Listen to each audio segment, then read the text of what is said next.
Oh, I was just, well, anyhow, just saying that, so there's so much opposition. But somehow I feel that Baba maybe really souped it up in my case. Back to the story. Well, Edward was going back to Miami. Yeah, so Edward was saying that he would go back to Miami with my father. And I was thinking that we should really go together. But you see, Edward really had a very good heart about this, because he wanted to please my father, his feelings. And this was something that I felt was noble, although I thought it still would have been better had we both gone together. And even Edward later admitted that that would have been the best thing, that we should have both gone together at the time, even though my father didn't approve. So then my father saw me off at the airport, and everything seemed to be fairly all right, and we went. So I went, excuse me. Now I was on my way to Meher Baba after this big commotion. And it took 24 hours, and I was met in Bombay and was brought straightways to Baba.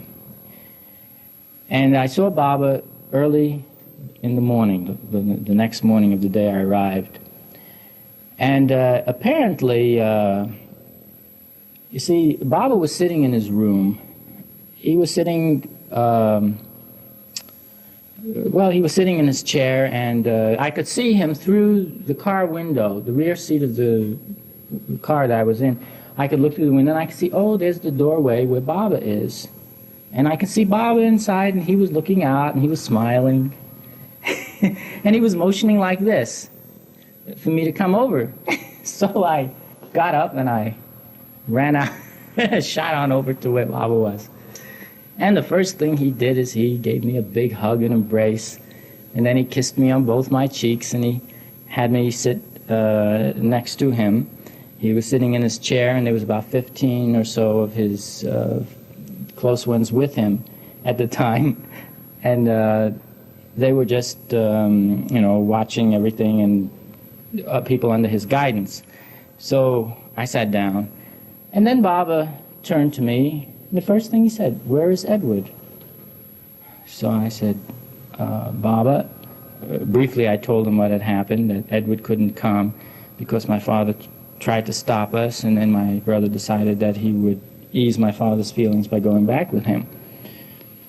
And then I just went on myself then. So he said, "It would have been better had you both come together, as I had said. You would have benefited more. You both would have benefited more. But," he said, "now I want you to send Edward a telegram, and you tell him that he will benefit just as much as you will, and that I will be with him. Even though you are here with me, I will be with him." Now, there's a story about this, too, when I got back, of how Baba really was with my brother during that 2 weeks that I was there with Baba. In the meantime, Baba, as time went by, he said, "How long were you to be here?" So I said, "Baba, you said I could stay 1 hour." And then he motioned like this. Means, "What time is it?" And somebody said the time, and he looked at me very puzzled. He said, "How can this be?" I said, 1 hour, and it's already 2 or 3 hours. So how can this be? I said, "Baba, I don't know." Then he pointed to someone. "How can this be?" He said, "I don't know." "How can this be?" "I don't know." "How can this be?" Nobody seemed to know. Well, this was really very amusing, the way Baba was doing this. And then he became serious, and he said, "I want you to be with me every morning at 7:30. And Meherji will come, pick you up from your hotel, bring you to see me, and then he'll bring you back to have lunch, and you come back and be with me until I dismiss everyone." And now this apparently was to go on indefinitely. And this really suited me fine, because I didn't even want to leave. After that first few minutes of being with Baba, I can say that I just felt like a long-lost son that had one day come home. And I didn't have any compunctions about Baba's divinity or anything about him. I felt that he really was everything that he said. But Baba wasn't like awesome. It wasn't as if, oh, here I am in the presence of God, what am I to do? It wasn't like that.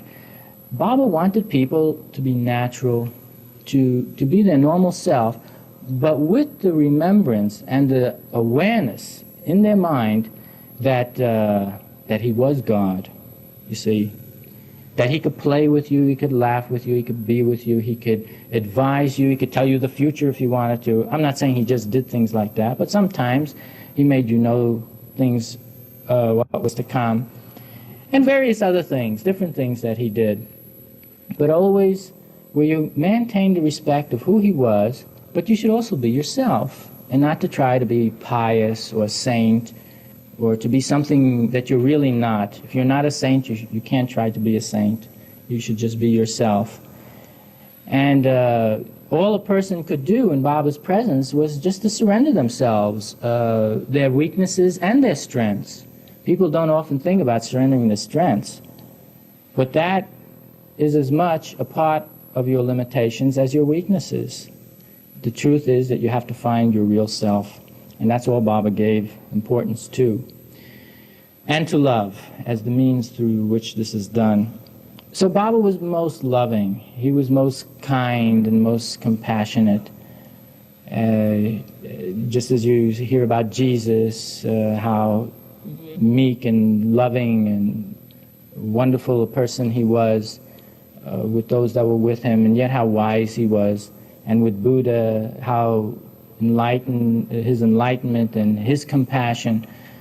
Well, you could see that these qualities of love and truth were just constantly and continuously ever present around Baba.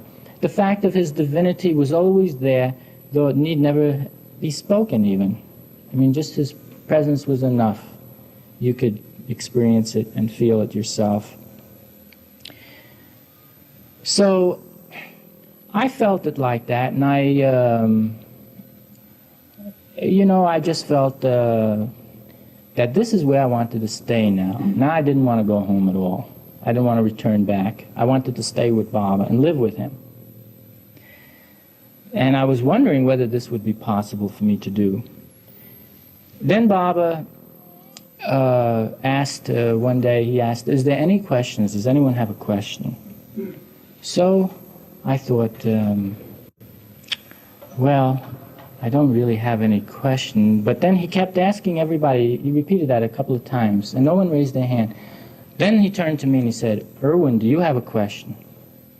So then I thought, well, if I have only one question to ask, what should this question be? There should be one question that answers every single question that there ever could be asked. I didn't know what that question was. So then I remembered again reading something of Baba's, and he said, the one who asks for my love will be the chosen one. This was something that Baba had once said. So immediately I said, Baba, can I have all your love? I thought, yeah, that's a question, that's a good one.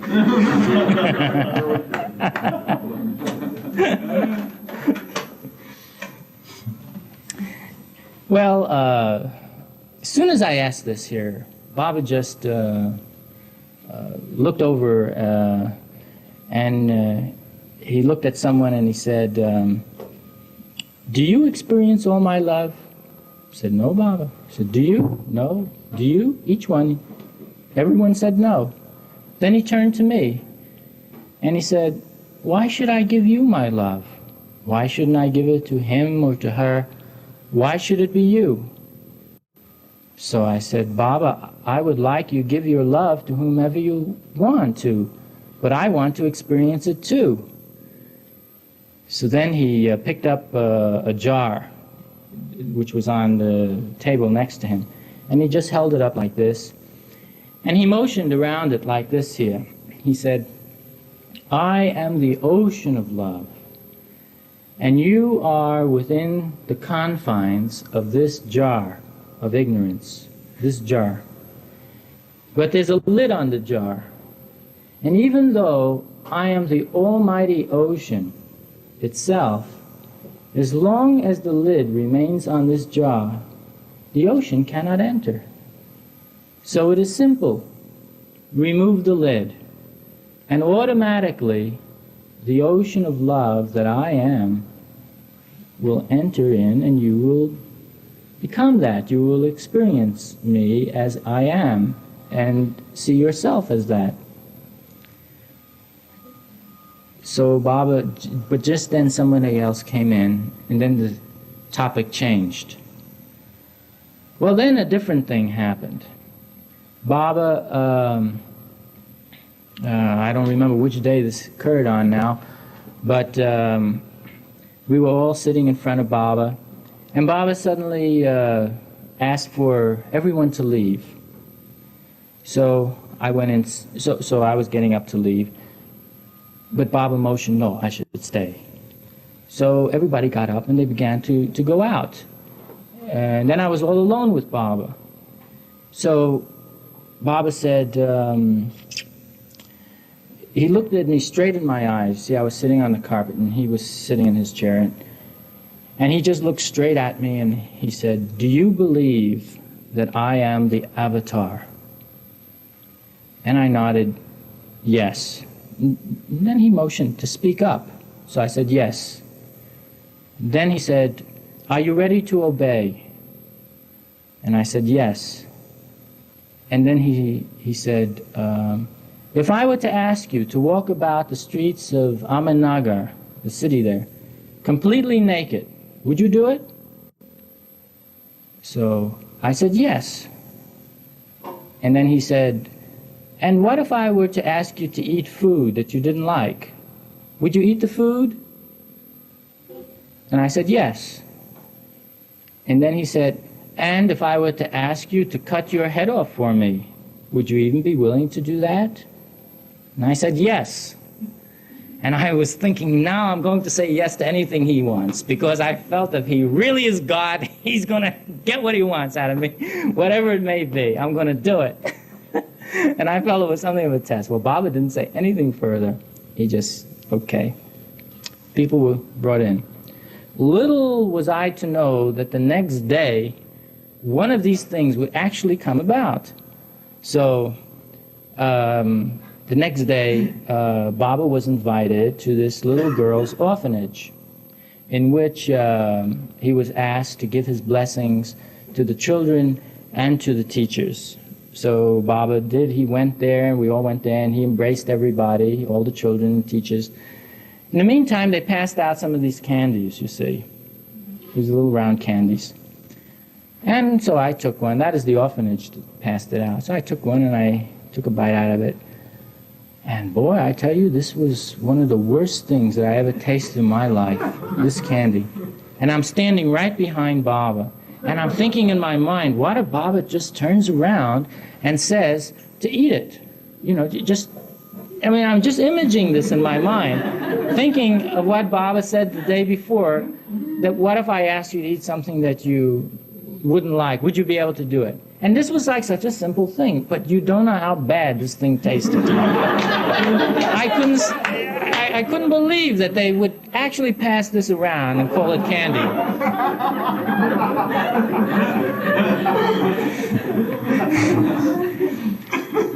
In the meantime, I have this little piece in my mouth, and I'm wondering, am I going to eat it or am I not going to eat it? And I'm thinking, well, if Baba turns around and says to eat it, then I'll do it. Somehow, I didn't know how, but I'd try. And on the other hand, if he didn't, then I wasn't going to do it. I didn't have to make up an order from Baba. So I took it out and I didn't eat it. And I thought that was the end of the incident, but it wasn't. 1 year later, it picks up.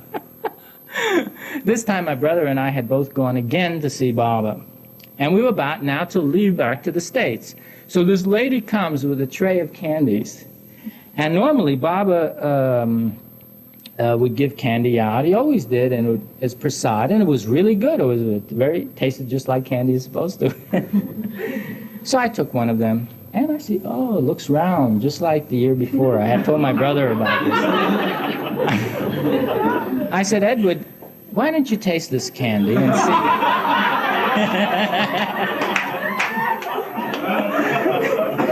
Because he had gotten one also. So I said, taste yours and tell me what it tastes like. So he takes a little bit. Tastes good, fine. And I see everybody else eating theirs. And I said, oh, well, it couldn't possibly be the same thing. Nobody could know the secret of that recipe, whatever it was. So I thought, well, okay, there goes. Take a bite of it.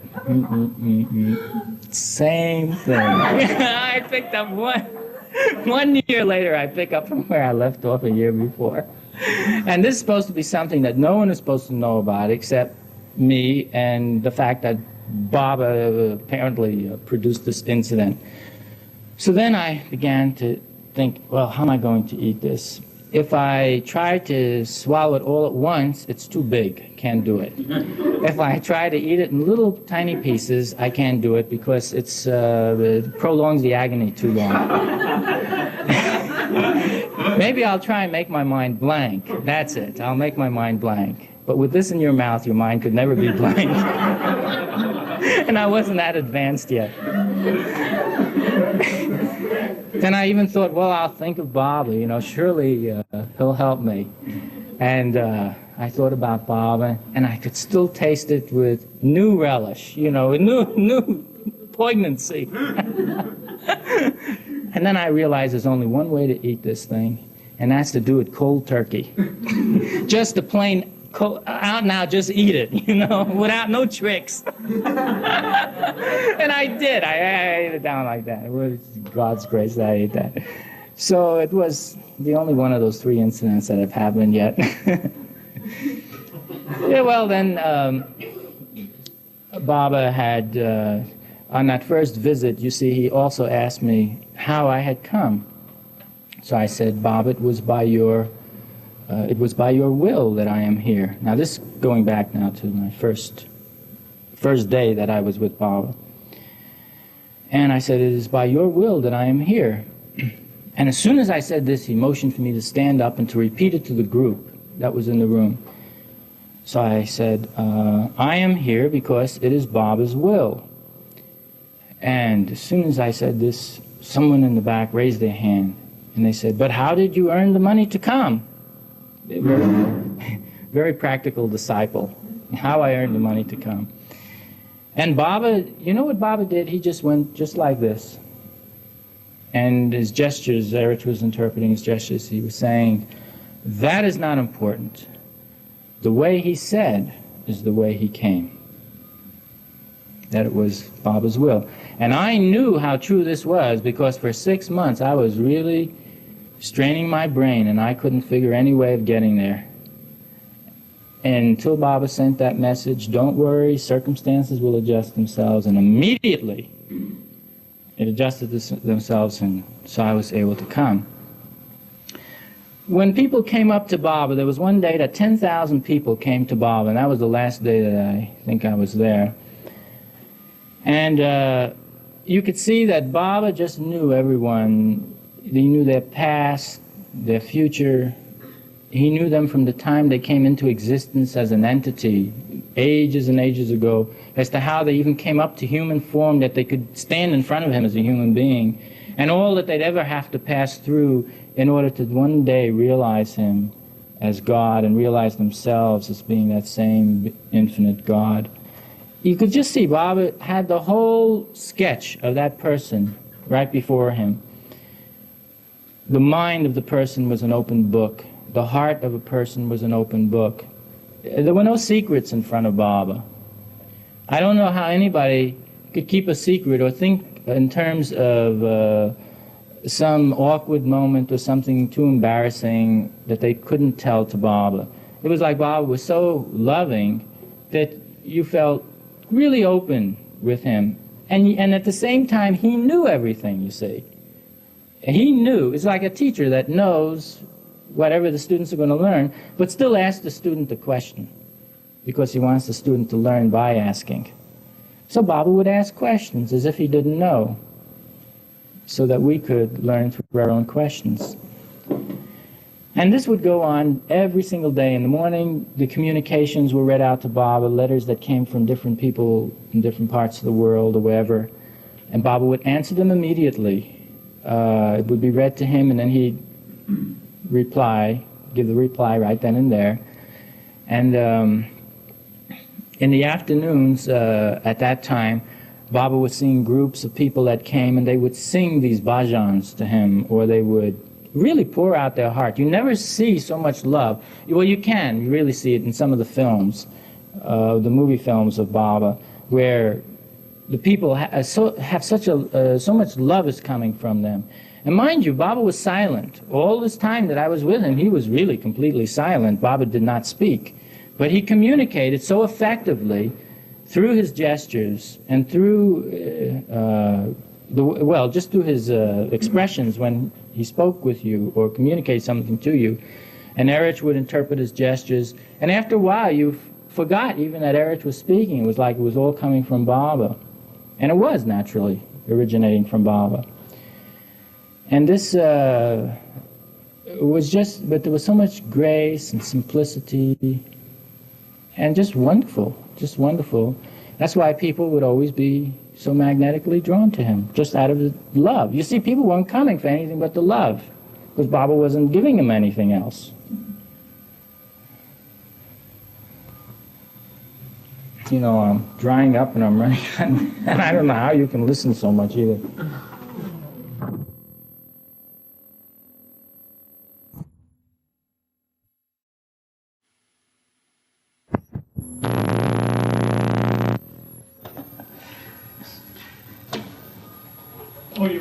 Baba said he would be with him, even though he wasn't there. Yes, about what happened to my brother while I was spending those 2 weeks with Baba. So when I came back, my brother told me a very, very interesting story. He said that when he received this telegram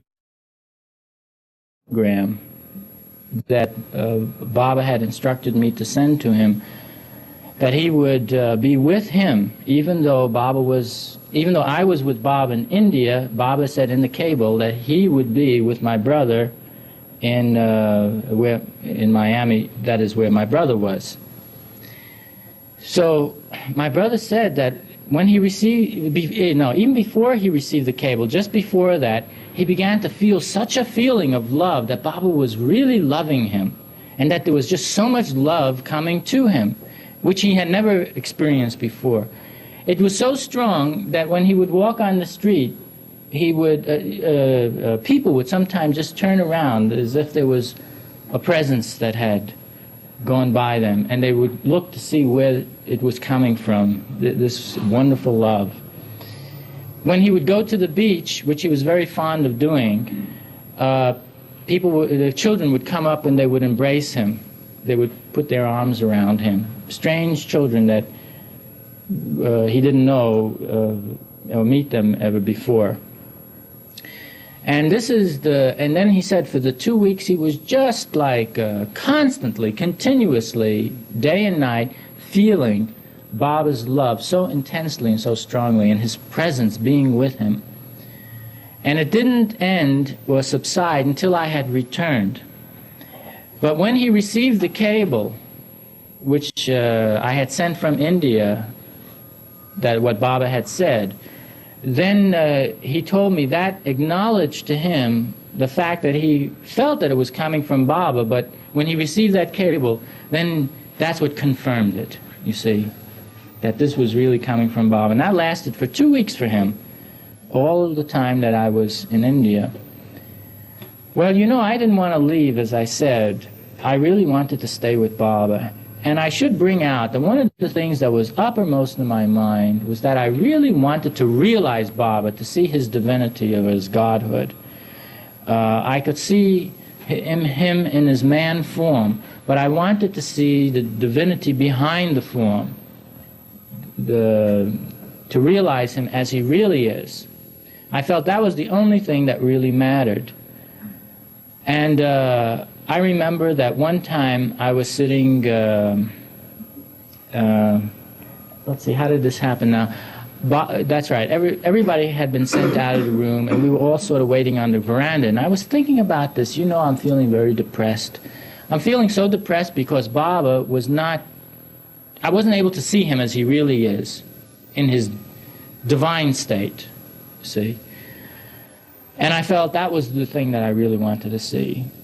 So I was outside on the veranda, and I was thinking about this, and I was getting very depressed over the thought of not seeing Baba as he really is. So just then, this lady comes out from inside the house where Baba was. She comes over to me and she says, Baba knows everything, and he says that you should be cheerful and happy, particularly now that you're here with him, because he will see to everything and you have nothing to concern yourself about. He will do everything. And so she turns around and she goes back inside. I think this is really something, you know. Here I am. I'm feeling myself to get depressed. And what happens? This lady comes out and she wants to cheer me up with Baba's words. And Baba seemed to know. So, you know, it was very touching to me, and we felt better for a little while. And then I began to think about this all over again. I said, but I'm still not really seeing Baba at all as he really is, and that's really what I want to do. To know God as God should be known, in his fullness, in his absoluteness. So, I was thinking about this, and I'm getting depressed all over again. And as I'm sinking now to new lows, I'm thinking about it, and then just then that lady comes back out again. And she comes out and she says, Baba wants you to be happy and to remember his words, that he will take responsibility for everything, and just to be cheerful and happy because you have nothing to worry about. And so she turns around, she goes back inside. And I'm thinking, this is really a marvel that Baba not only knows, but how compassionate he is. You know, how really loving he is, that he should send this person out. It isn't like Baba would say, oh, I know everything, and now I'll tell you what's going to happen. But you could see how he knew everything by these kind of incidents, things that really applied, something that really was meaningful to you.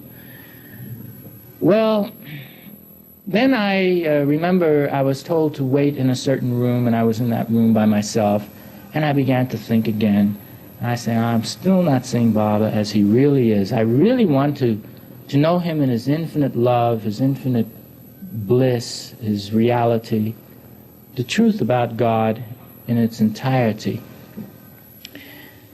And I'm thinking, I know what I'll do. I'll write a note, and on the note I'll say something about my state of happiness, and very discreetly I'll give it to one of Baba's disciples, who will in turn hand it to Baba in an opportune moment, and in this way I'll get the message to Baba.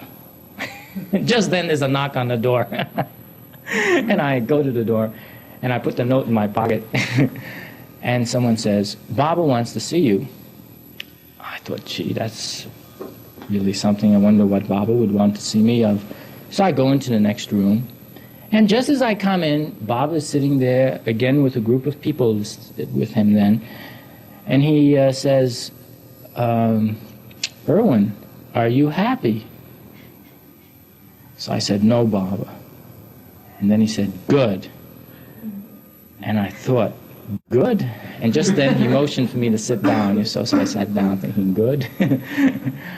And then I was thinking, well, if it is good that one is unhappy over the fact that they do not experience the infinite bliss of God as part of his reality, I suppose then it is a very good thing to be unhappy about such a thing. So that's how I rationalized the possibilities of what Baba meant by that. And, you know, I cannot say that Baba gave me any revealing experiences, that he made me conscious of any of the higher planes, or gave me God realization. He didn't do anything of these things.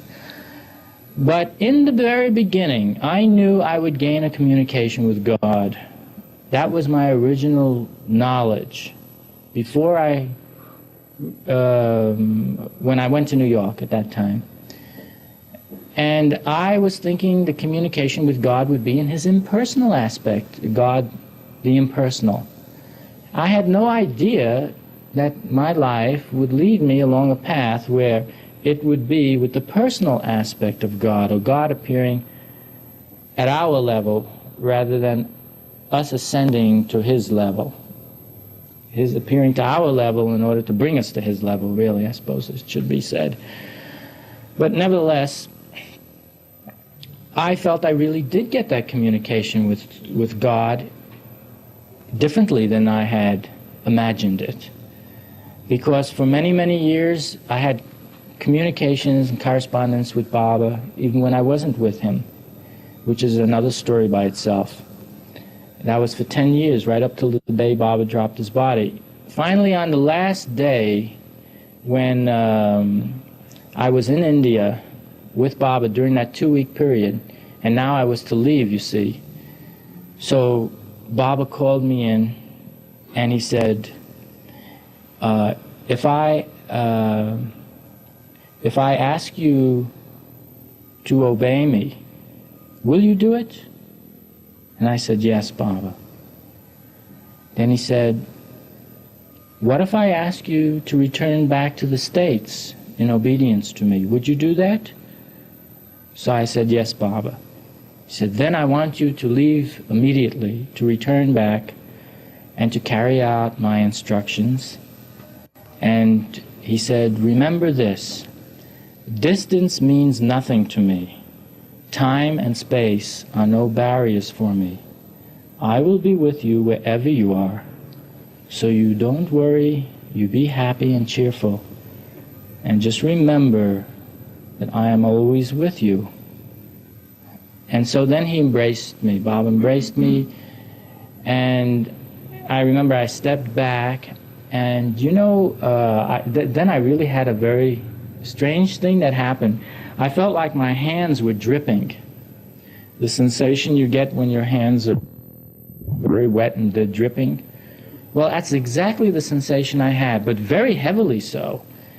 And I even had to look at my hands to see if they were really dripping, which they weren't. I didn't see any. But the sensation of that was very, very strong. And this lasted a long time. And I felt that Baba had somehow, I don't know to say that he charged me up or what. I don't know what it was. No knowledge of it was given to me what happened, except that sensation was really something. It made me very restless for a long time, but because it was very energetic. And but then it gradually went away, and somehow I feel that, or I'd like to feel that it was something that had come from Baba. It seemed so. And that was the last that I saw Baba that year, in 1960. In 1961, this time I came again, this time with my brother. We both came together. And wouldn't you know, we both had to run away again. And this time we made our escape good. My father couldn't know anything. Baba asked when we came, he says, does your father know that you came? I said, no, Baba. And Baba just threw his head back and he looked up. But then I thought, well, maybe I did wrong, you know, because there was so many different things. There's so many obstacles we had to go through. That was just one. But you know what Baba did? He called us both up to him. Had Edward come up on one side and I on the other side. And then Baba went on to say, he said that here are the Luck brothers. They have come over continents. They have come such a distance only because of love for me. He said, and he began to praise us and praise us so much. And I was thinking, you know, I don't know, I'm worthy of all of that, such high praise. You know, I don't like to be praised so much. But, you know, with Baba, whether he criticizes you or praises you, I wasn't about to say anything. And Baba went on to say that he said, such love must be rewarded. They have gone through so many obstacles, both mental and physical obstacles, all kinds of obstacles, to come here to be with me for only 1 hour. And this time it really was for 1 hour. There again, you know, I'm sort of telling you the story at the end. I didn't tell you all the obstacles that went on this time. But at the time when Baba was saying all this, I was thinking that if there is to be any reward, it should only be to see him as he really is, to know God the way God should be known, with unclouded vision, the true experience. And I felt that I don't know that this is I can't speak for Baba what he meant by reward, and I wasn't seeking reward. But I'm only saying it like it happened. So then I felt I would like very much just to, you know, stay with Baba, at least if I couldn't realize him, at least to stay with him until such time came. But Baba always wanted us to return back to the States. And he was really very happy about the way we always fought to get to him. And he loved my father very much, you know. He just was so amused by my father's antics and the way he was trying to prevent us from seeing him. You see, I just want to flash back on this just for a second, as what some of those obstacles were. See, Baba had said if it interferes with your job, you shouldn't come to see him that year. If it interfered with family finances, not family, but if it interfered with your finances, you shouldn't come to see him. If it interfered with family harmony, you shouldn't come to see him. And even if and then he said it wasn't even so much for the Westerners, but mainly for the Easterners, this particular gathering. So Westerners should not feel that they had to come. And so on like this year. And so many people didn't go. As a matter of fact, I think there was only about 7 people from the whole West that came that time due to all of these conditions. So I had to think at that time when we received this letter stating that there was going to be this darshan of Baba's, we received it in the middle of the 2nd week because Baba had said that you can only see him for 1 day of this 2-week period. And even on that 1 day, you could only see him for 1 hour of that day. So you could see him for any 1 day of the 2-week period for 1 hour only. And so then if anyone wanted to come with these conditions, you could do so. Well, my brother and I sat down very quickly and we said, well, no, okay. Baba didn't say that a Westerner couldn't come. He only said that it wasn't so much for Western, but Westerners, he didn't say couldn't come, so we'll take the benefit of the doubt and go. Then he also said that if it interfered with the family finances. So I thought, well then, if what is money for if it isn't to help you to develop yourself, to somehow gain spiritual insight or realize God? And if money can be used for this, then certainly it's not harmful. And so I felt, well, okay, in this condition it would be all right with that way of thinking, because my father didn't want me to go. Then he said, if it interfered with your job, you shouldn't come. And I was working with my dad, you see. My father, as I said, didn't want me to go. So I thought, well, what is my job on earth if it isn't to find and know God? While everyone, or not everyone, but most of us are conditioned to thinking that our job is the work that we do every day, and then one day we die and we don't do that work anyhow. So the real job on earth, what you're born for, I felt, was to find the truth about God and yourself and everything.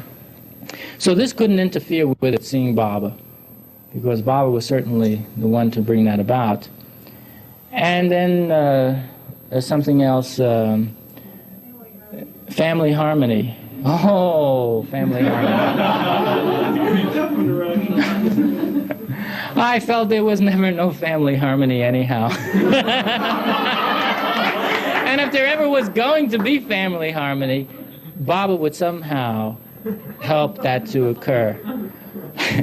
So with it all, we went. And and that's why I think Baba, you see, knowing all of these things. Now, mind you, we didn't write to Baba to ask him or to tell him all of these things. We just took off and sent a telegram saying we're coming. And that was all that outwardly Baba knew. But inwardly, Baba knew everything.